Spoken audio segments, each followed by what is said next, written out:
Hi guys, I hope you're well. Welcome to another episode of Simple Kenyan Meal Ideas, and we start off by frying off our onions like you can see, and I'm going to be cooking two pots.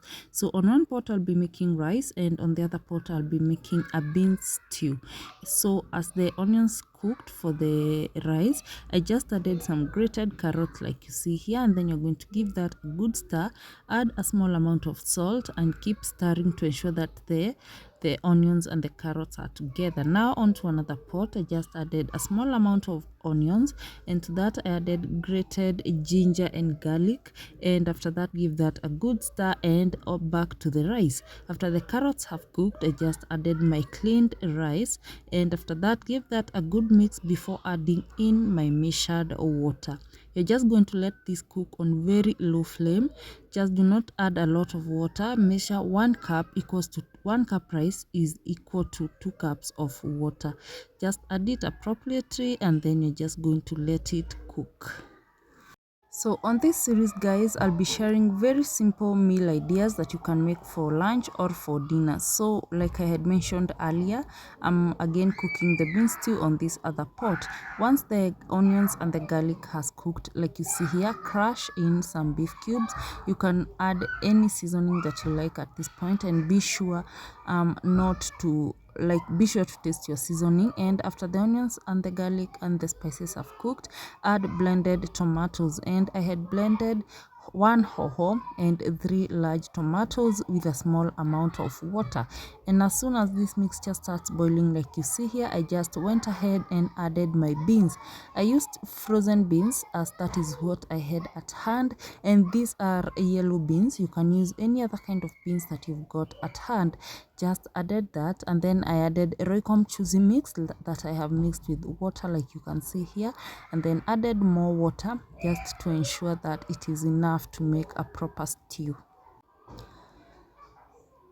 You can add any spices that you like, and one thing that I would beg you to add to your stews is the coconut milk. And I do not skip this step, especially when I'm making stews for beans, stews for rice, for chapatis, or any other kind of stews and curries. I like to add coconut milk, whether the packed one or the freshly made one at home. So cover that, and then you're going to let that cook. And do not forget to add some carrots that I had roughly chopped. Just add it there. It is great for adding to the texture of the beans, and also to the flavor and to the nutrients. So you're just going to cover that and then leave it to cook. Like you can see on my other pot, the rice is ready, so I'm just going to let it cool, so that I do not like to mix it when it's hot to avoid breaking it up. So leave the rice alone, just mix the top layer and then cover it to continue cooking with the steam. Do not add any more water, otherwise it is going to be like ugali. Now I have fried some more onions, added a small amount of salt, and here I want to fry some cabbage, and you can fry any other veggies that you like. So as soon as the onion turned fragrant, I just added the cabbage and the carrot like you can see here pretty fast. I just give that a good mix. You can season however much you like. I just prefer my cabbage with a small amount of salt. Sometimes I add turmeric, and sometimes I add beef cubes, but on this day I just wanted like the crunchy cabbage with salt, not much going on. So you're going to give that to cover it and leave it to cook, and here the cabbage was ready. So once the carrot is ready, now we are going back to check in our stew, just to check if most of the water has evaporated, and if it had thickened like you can see here.